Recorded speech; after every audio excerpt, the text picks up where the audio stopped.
My name is Bill Smiley, and I live in Oklahoma City, Oklahoma. I was born into a Reformed Jewish family. I had an encounter with a Christian charismatic group, and eventually I became Christian or Messianic.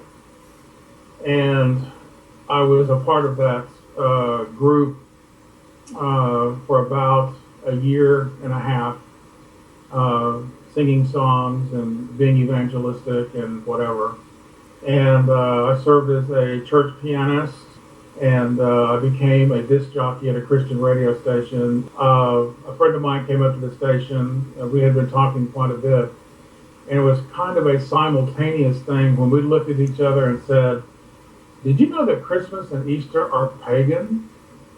It was something that I had read about in a book called The Two Babylons by Hislop. My eyes began to open up to things. I remember boxing up several boxes of Christian books that I had, and I threw them all in the trash. And essentially, I just kind of started over. I really didn't know what I believed. I didn't know what my belief system was. All I know that something was changing. And if I could go back to January 11th, 1975, that was when I had my quote-unquote Christian experience. But I would have to say that the very moment that I had my Christian experience was the very moment that I began my return to Judaism. And it just took 33 years. So in 1984, after trashing all these books, I really didn't know what I believed, didn't know where I was going or anything. In 1985, I had a serious interview with a Messianic organization about being the head of their music. And with what I had already read and studied, I could not go along with what they believed. It was an extreme journey for me to begin to find my way back. And my eyes began to open up to a lot of inconsistencies and contradictions in the New Testament that I had embraced as truths, as opposed to researching them in the Tanakh.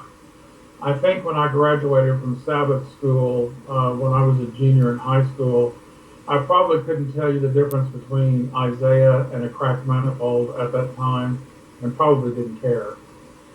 But as my eyes were opening up, I began to see the inconsistencies and the absolute mistranslation and the misquotations of Tanakh verses, especially in the Gospels. It wasn't until later on that I began to look at the epistles. So it has been a real knockdown, drag-out process.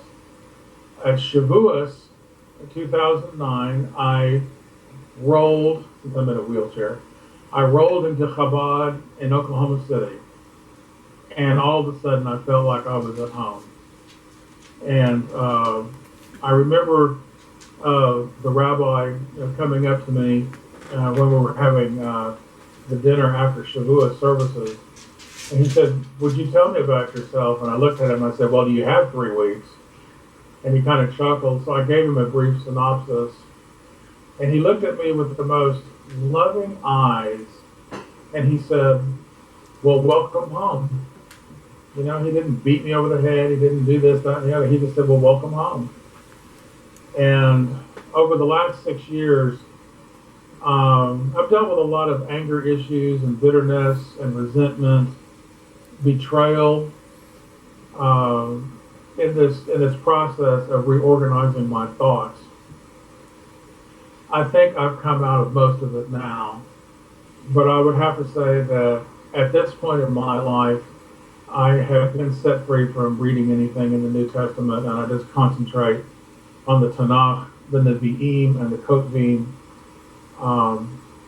and that's where I am this day. So I left Messianic Judaism, and I returned home.